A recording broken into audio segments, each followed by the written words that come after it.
حبايبنا اللزم، مزرعة السمك في أرضنا اهو. أتمنى إن يكون السمك باين وهو بيجري وبيلعب. أنا مش قادر أقرب أكتر من كده لأن بيجري. حاول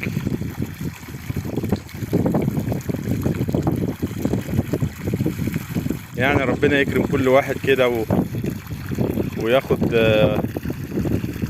قطعة أرض كده جميلة زي دي، ويعمل بركة ويعمل مزرعة سمك ويعمل مزرعة فراخ ويعمل الريف الخاص بيه.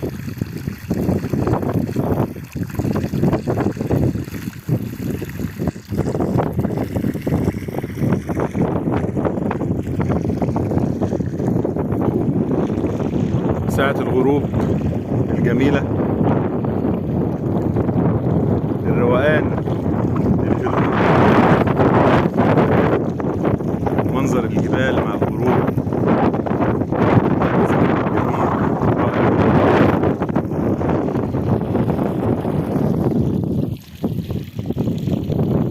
الجرار بقى بيركب الصبية ويحاول يظبط الأرض اهو، استعدادا للجولة الثانية من الزراعة.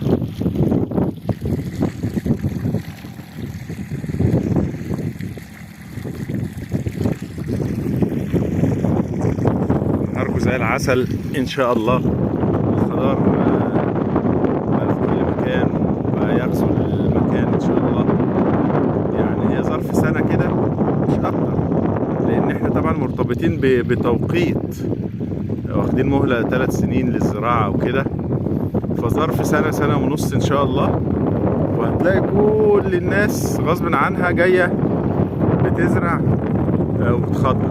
وفي ناس طبعا بتزرع في الشتاء بس، زراعة الشتاء أسهل وأضمن وأربح. بيجي يزرعوا مثلا القمح ويمشوا ويجي يزرعوا في ناس بقى بتزرع صيف وشتاء.